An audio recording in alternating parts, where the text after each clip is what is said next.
Welcome to life with सुबह शाम।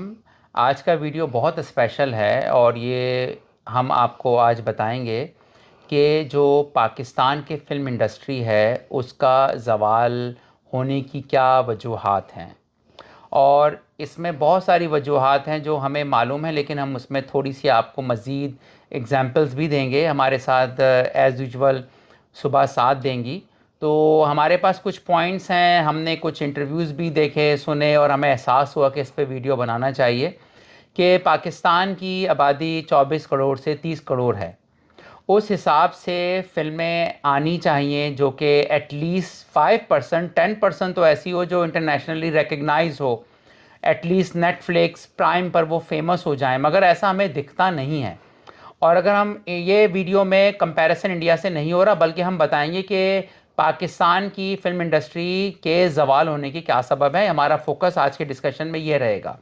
लेकिन बहरहाल इंडिया की आबादी 1.5 अरब से 2 अरब है, लेकिन बहरहाल उनका इंटरनेशनली रिकग्नाइज स्टैचर बना हुआ है, वो हमारा बिल्कुल भी नहीं है। तो सुबह आप क्या बताएंगी? देखें, आज फिल्में पाकिस्तान की एक मौला जट हमने देखी थी कुछ साल पहले, उसके बाद कोई ऐसी फिल्म हम थिएटर देखने नहीं गए। और मौला जट के बाद जिसने बनाई, लगता है वो पैसे आराम से कमा के अब अमेरिका में किसी आइलैंड में रह रहा होगा, उसको दोबारा फिल्म बनाने की कोई तौफीक नहीं हुई। तो आप बताएं, कुछ आपके जहन में पॉइंट्स हैं कि क्या वजूहात है यार? पाकिस्तान की ड्रामा इंडस्ट्री इतनी ज़बरदस्त है, मगर फिल्म इंडस्ट्री को क्या हुआ? आपकी क्या तज्जिया है? हाँ, मेरा तजिया ये है कि देखिए, लॉलीवुड एक तरह का हॉलीवुड हो गया है। यानी कंप्लीटली खाली हो चुका लॉलीवुड है नहीं हॉलीवुड, लॉलीवुड। वाह। हाँ, लॉलीवुड जो है ना वो कंप्लीटली हॉलीवुड और वो हो गया है। सारे खाली करके पाकिस्तानी ड्रामों में आ गए हैं, खाली कर हाँ दिए। हाँ, लॉलीवुड को खाली कर दिया और सबके सब छोटी स्क्रीन यानी ड्रामा में आ गए हैं। बात दरअसल ये है कि हमारी जो पाकिस्तानी लॉलीवुड थी, अगर 70s की बात की जाए तो उस वक्त जो है वो बेइंतहा पाकिस्तानी फिल्में, जो नदीम, वहीद मुराद और इन सब का जो टाइम था, शबनम, मोहम्मद निशो अली। और मोहम्मद अली ज़ेबा, ये वो टाइम था जो कह सकते हैं कि हमारी फिल्म इंडस्ट्री लॉलीवुड का एक गोल्डन टाइम था, जिसमें लोग सिनेमा जाते थे, टिकट्स लेते थे हम्म। और जो है मूवीज देखते थे। लेकिन उसके बाद क्या हुआ कि एकदम उसके बाद 90s में भी बहुत अच्छी फिल्में बनती थी, जब सऊद, रीमा, रेशम, तब भी लोग सिनेमा जाते थे और मूवीज देखते थे। लेकिन एकदम से मूवीज ने चेंज लिया। हालांकि सुल्तान राही टाइप की मूवीज भी लोग पसंद करते थे, कल्चर की होती हैं। हम्म। लेकिन उसके बाद क्या हुआ कि एकदम से वो फिल्में, जब मेरे ख्याल में सुल्तान राही तक तो ठीक था, लोग सिनेमा जाते थे और वो ऑडियंस देखती थी। लेकिन ऐसा हुआ कि एकदम ही गुज्जर पे फिल्में बनने लगी, हर मूवी के लिए गुज्जर गुज्जर गुज्जर टाइप की मूवी यानी देखने। आपका मतलब है प्रोड्यूसर जो है रिस्क नहीं ले रहे थे, जब एक फिल्म हाँ, हिट हुई ना तो वो गंडासा लेके हर फिल्म बनने ये लगी। है। हर फिल्म में अंजुमन जो है वो खेतों पे रक्स करके खेत के हाँ, अनाज की दुश्मन बन गई।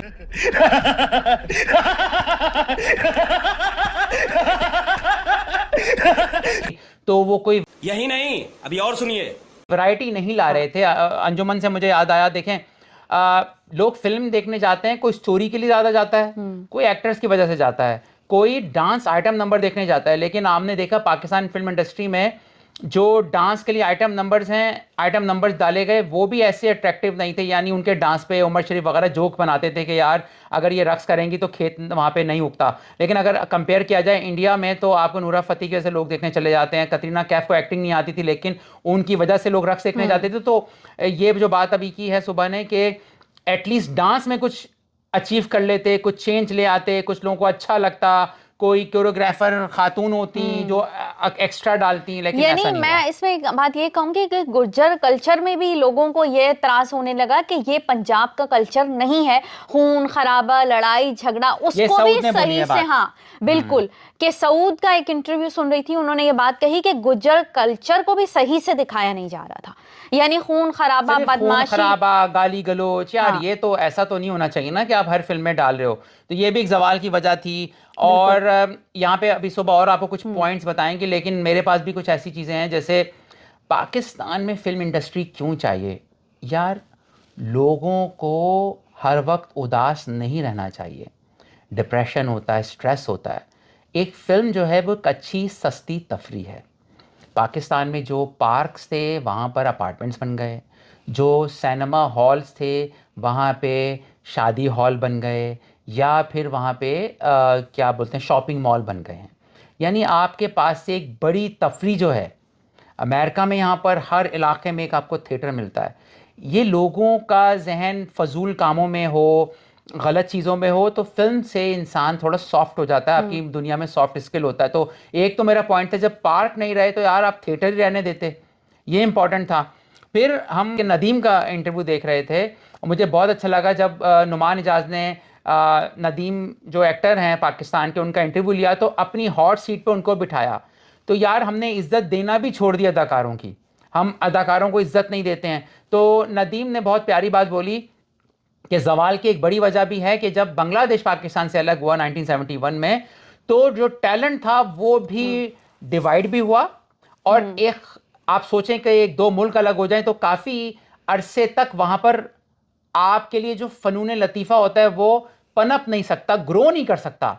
तो जंगें होती हैं, उससे भी नुकसान होता है। तो वो भी बड़ी अच्छी बात उन्होंने नदीम ने की थी कि बांग्लादेश में टैलेंट चला गया। और कोई आपके ऑडियंस पास? डिवाइड हो गई। दूसरा ये कि सऊद के इंटरव्यू में मैंने एक बात सुनी, उन्होंने कहा कि मैं समझता हूं कि शान जो है वो जिम्मेदार हैं कि इंडस्ट्री को बर्बाद करने में, और इस तरह सैयद नूर का भी नाम आता है कि उन्होंने इंडस्ट्री को बर्बाद किया। वो इस तरह किया कि देखिए शान जो है ना वो कॉपी कर रहे थे सुल्तान राही को, सुल्तान राही एक ही हैं। अब आप उनको कॉपी करो, हर चीज में गंडासा लेके खड़े हो जाओ, तो आप एक लिमिटेड जो है ना पब्लिक को मतलब कैच कर रहे हो। आप लिमिटेड करें, आप बड़े स्केल पे मूवी नहीं बना रहे जिसमें आप ऑडियंस को अट्रैक्ट कर सको। बिल्कुल। आप कराची के लोग या इस्लामाबाद के लोग या दूसरे लोग जो बलूचिस्तान, या बलूचिस्तान या पेशावर है। पूरे पाकिस्तान के लोग गुज्जर या गंडासा उसको कल्चर को, गंडासा कल्चर को नहीं समझते हैं, और जबकि आप उसको सही रिप्रेजेंट भी नहीं कर रहे हो। तो शान ने उसी तरह की, एक ही तरह की फिल्मों में काम करना शुरू कर दिया, हर में गुज्जर, हर में जो है। ऊपर से सैयद नूर का क्या था, उन्होंने फिल्म जीवा दी, उन्होंने और बहुत सी अच्छी मूवीज दी थी जो क्रेडिट पे उनके अच्छी जाती हैं, जो उन्होंने रीमा, शान और उनके साथ दी हैं, सऊद वगैरह के साथ हिट मूवीज। लेकिन उसके बाद उन्होंने सिर्फ और सिर्फ साइमा को इंट्रोड्यूस करवाया था, और हर मूवी में साइमा, हर मूवी में साइमा। देखिए ऑडियंस थक जाती है, वो नया चेहरा चाहती है, कुछ चेंज चाहती है। और सैयद नूर सिर्फ साइमा पे मूवीज बना रहे थे, इतना बनाने लगे थे कि ऑडियंस से जाना छोड़ दिया था सिनेमास, वो नहीं देखना चाहते एक ही जैसी मूवीज को। हालांकि इतनी अच्छी चूड़ियां हिट दी थी, सैयद नूर की मूवी चूड़ियां बहुत हिट हुई थी, लेकिन उसके बाद कोई और ऐसी मूवी आ ही नहीं सकी। एक ही जैसे एक्टर बार बार मूवीज में आएंगे, नए आप चेहरे नहीं लाएंगे, नए फेसेस को इंट्रोड्यूस नहीं करवाएंगे, एक ही कल्चर को प्रमोट करते रहेंगे, तो फिर इंडस्ट्री का क्या होगा, ये बात है। और दूसरी बात ये कि जहां तक डांसिंग की बात है, तो डांस में क्या था, सिर्फ एक ही पप्पू सम्राट थे, वो सारी फिल्मों में डांस कराते थे। अब चाहे वो स्टेप मेल हो फीमेल हो, आप अक्सर पाकिस्तानी मूवीज में डांस देखते हैं, वो किस तरह के, अब सऊद या बाबर अली वो स्टेप करते हुए इतने अजीब से लगते थे। या तो वो फिल्मी एक्ट्रेस को करवा रहे होते, तो वही मेल के, कोई आपको जो है कोरियोग्राफर फीमेल नजर नहीं आएंगी। ऐसी क्या बात है, कोरियोग्राफर है ही नहीं हमारी फिल्म इंडस्ट्री में, और जो है वो वही स्टेप मेल भी कर रहा है, वही स्टेप फीमेल भी कर रही हैं, तो डांस में भी कोई अट्रैक्शन नहीं लगता था, कार्टून डांस कर रहे हैं देख के। आप सच बताएं कि पाकिस्तानी आपको जो डांस देखते थे, आप कैसे लगते थे आपको? मैं तो डांस देखना ही नहीं चाहता था। और बात है कि जो नदीम साहब का इंटरव्यू मैंने सुनी थी, उन्होंने ये बात बोली थी कि टिकट जो है, क्योंकि हमारा जो कंट्री है उस लेबर तबके के पास क्या है एंटरटेनमेंट, सिर्फ एक मूवीज देखना तो है, और टिकट्स को इतना ज्यादा एक्सपेंसिव कर दिया था कि वहां पर एक लेबर तबके की जो 800 अप्रोच रुपए, होती 1000 है, रुपए। हाँ, वो कम हो, वो किस तरह उसको एंजॉय करेगा। इसमें फिर जो आपने ये वाली बात की है, उसमें गवर्नमेंट का इंटरेस्ट नहीं है कि वो सब्सिडी दे, यानी वो फिल्म पे टैक्स खत्म कर दे। ये लोग टैक्स लगा के, मतलब ये लोग सिगरेट पे टैक्स कम है, पान पराग पे टैक्स कम है, लेकिन जो तफरी, जो हेल्दी तफरी है फिल्म, उसमें इन्होंने टैक्स लगाया है। तो टिकट इसलिए महंगी होती है कि उसको खर्चा निकालना है प्रोड्यूसर को अपना। तो ये भी एक बड़ी अच्छी वजह सुबह ने बताई। और हमने डांस से हम हटके एक और मौजू पे आ जाते हैं, और वो है राइटिंग, फिल्म की राइटिंग। राइटर्स नहीं। दलीप कुमार ने से पूछा किसी ने कि यार आपके लिए सबसे इंपॉर्टेंट चीज़ क्या है फिल्म बनाने के लिए? उन्होंने बोला script. Script is a king. अगर स्क्रिप्ट ना हो तो हमारा जो नासिर अदीब साहब, जिनका गिनीज बुक में नाम लिखा हुआ है कि उन्होंने सबसे ज़्यादा फिल्में लिखी हैं, यार ज़्यादा फिल्में लिखने पे तो फिर आप सबसे ज़्यादा बातें कर लें, क्या उसमें क्वालिटी होगी? बंदा सोच समझ के बात करता है।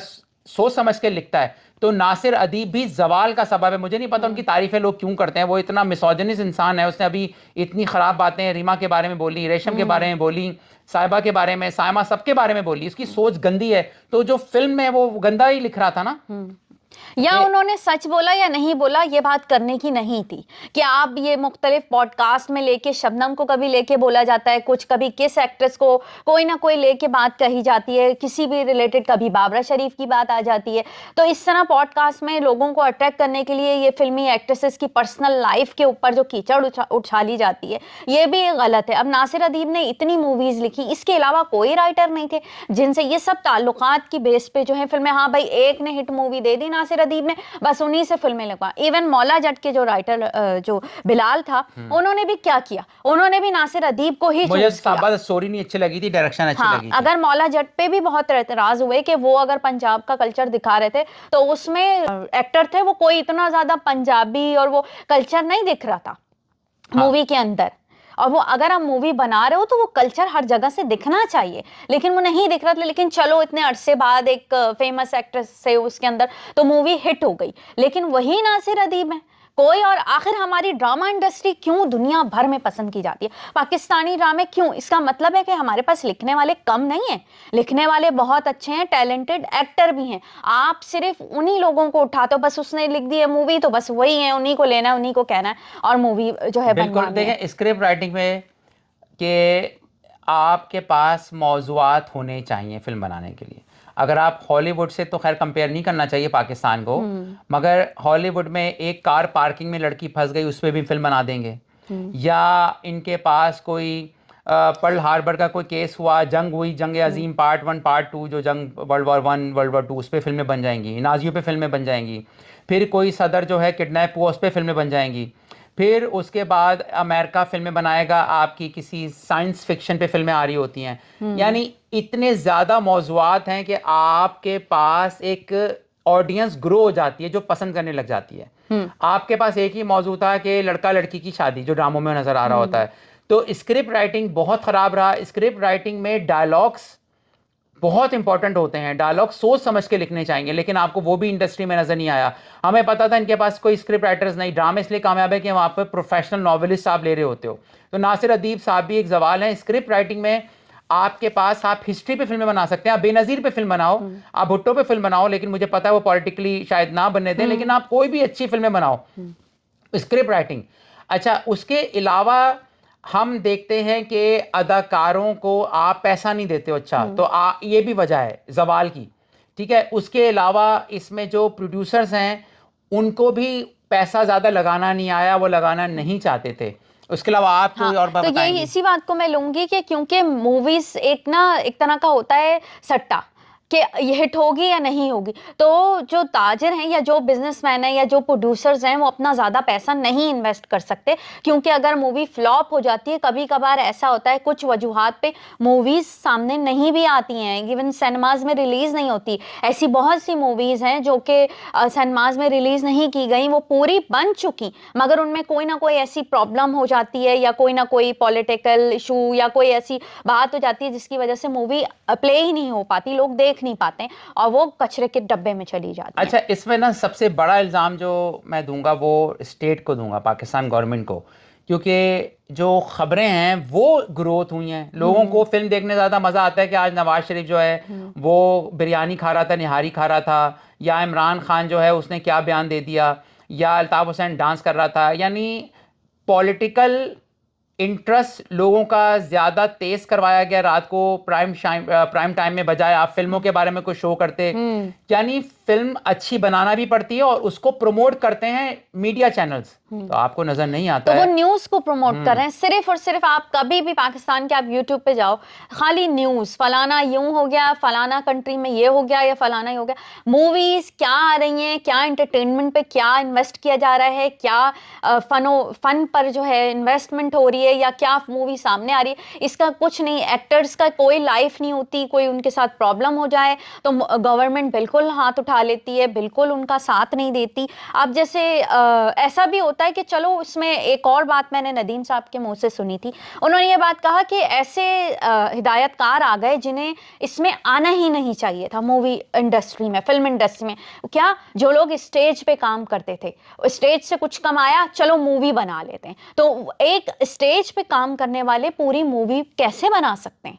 क्या एक तो क्वालिफाइड नहीं होते, कोई एजुकेशन आपने ली नहीं होती है एक्टिंग की या डायरेक्शन की। कोई, आप किसी को भी ले लें, एक आध कोई होगा जिसने डायरेक्शन की एजुकेशन ली होगी, बाकी सब के सब स्टेज पे काम कर रहे हैं, चलो भाई स्टेज से मूवी की तरफ आ गए। अब सैयद नूर ने इतने अरसे बाद एक मूवी बनाई, उन्होंने टिकटॉकर जन्नत मिर्जा को ले लिया। आपको लगता है कि जन्नत मिर्जा खाली टिकटॉक पे फोटोज, और उनकी फैन फॉलोइंग बहुत है, जन्नत मिर्जा के बहुत फैन है, इसमें कोई शक नहीं, जन्नत मिर्जा को लोग बहुत पसंद करते हैं। लेकिन क्या आप एक्सपेक्ट करते हैं कि जन्नत मिर्जा फिल्म में एक्टिंग कर सकती है? जो सिर्फ वीडियो बना रही है, गानों पे परफॉर्म कर रही है, थोड़ा बहुत हिला दिया, मुंह लिपसिंग कर ली, क्या वो आप एक्सपेक्ट कर रहे हो कि वो एक्टिंग कर सकती है? जन्नत मिर्जा से मुझे याद आया एक और पॉइंट, बहुत अच्छा शोभा ने कहा था कि आपने देखा कि जो फिल्म इंडस्ट्री के एक्टर्स के बच्चे भी नहीं आए इंडस्ट्री में, क्योंकि उन्होंने जब डूबती हुई कश्ती देखी तो कोई अमेरिका चला गया, कोई कुछ और काम करने लग गया। इससे भी फर्क पड़ता है। यानी अगर अदाकारों के बच्चे आते हैं तो लोग इमेजिन करते हैं, यार नदीम का बेटा पता नहीं कैसी एक्टिंग करेगा, हम देखने जाते हैं। या सायमा का बच्चा या रीमा, कोई अदाकारों में आपको 5% भी नहीं मिलता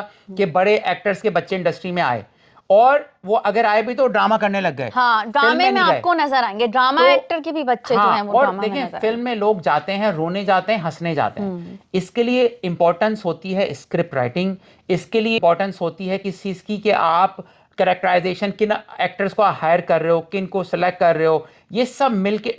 जो फिल्म इंडस्ट्री दुनिया का सबसे बड़ा आर्ट इसलिए है कि इसमें हर चीज चाहिए होती है। सॉन्ग चाहिए, डांस चाहिए, स्क्रिप्ट राइटिंग चाहिए, एक्टिंग चाहिए। इन सब में फिल्म इंडस्ट्री ने एक शोबे में भी अच्छा काम नहीं किया तो ये पूरी की पूरी कश्ती डूब गई। आई थिंक हम वीडियो खत्म करने वाले हैं। काफी हमने अपने जो दिल की बातें आपसे की। आप कुछ कहना चाहेंगी लास्ट में? बस होप के अगर कोई भी, हाँ, होप के कोई भी अगर फ्यूचर में मूवी बनती है तो उसमें एक्टर्स का सिलेक्शन अच्छा किया जाए और जो है वो डायरेक्शन अच्छी हो तो तभी बन सकती है। टेक्नोलॉजी की जहां तक बात है तो देखिए, टेक्नोलॉजी तो अब जाहिर है फास्ट हो चुकी है टेक्नोलॉजी में। हाँ, इंडिया, हॉलीवुड की तो खैर क्या ही बात, लेकिन टेक्नोलॉजी का यूज भी करना, चलो उसके लिए उनको सरमाया चाहिए होता है। लेकिन आपके अभी कुछ फिल्में, जैसे तीफा इन ट्रबल मूवी थी, उसको लोगों ने पसंद किया था, पंजाब नहीं जाऊंगी उसको, हालांकि मैंने जब वो मूवी देखी थी, सच पूछे मुझे कोई इतनी खास नहीं लगी थी। मुझे लगा था ड्रामे के एक्टर आ गए हैं, बस वो एक तरह की बड़ी मुश्किल से तीफा इन ट्रबल मैंने बहुत मुश्किल से खत्म की थी। हम देखना चाहते हैं मूवीज, पाकिस्तानी मूवीज। जब मौला जट यहाँ पे आई थी, रिलीज हुई थी, हम गए थे स्पेशली देखने। मुझे याद है कि मैंने एक फिल्म देखी थी, आफरीदी पे बनी थी, और मुझे इतनी अच्छी लगी थी। शायद आफरीदी पे एक फिल्म बनी थी और उसमें डायलॉग्स बहुत अच्छे थे। अच्छा, आपके जुमले होने चाहिए रॉकेट की तरह लगें। तो बहरहाल दोस्तों, ये सब कुछ था। इसी के साथ मैं और सुबह आई थिंक इजाजत चाहेंगे। आप, अगर आपके पास कोई ऐसे पॉइंट्स हैं जो हमने मिस कर दिए कि इंडस्ट्री पाकिस्तान की क्यों जवाल हुई, आप कमेंट्स में बताएं हमें, लाइक करें, शेयर करें, ताकि शायद भाई किसी को पहुंच जाए कि पाकिस्तान फिल्म इंडस्ट्री में क्या ऐसा होना चाहिए कि यार बेचारी जो इतनी बड़ी आवाम है जिसके पास कोई तफरी नहीं है, तो वो क्या करे? वो बस खबरें देखते रहे? तो उसको कोई फिल्म भी अच्छी दिखाओ। फिल्म से बहुत अच्छा माहौल में एक बेहतरी आती है। इसी के साथ इजाजत दीजिएगा। लाइफ है सुबह शाम। Thank you.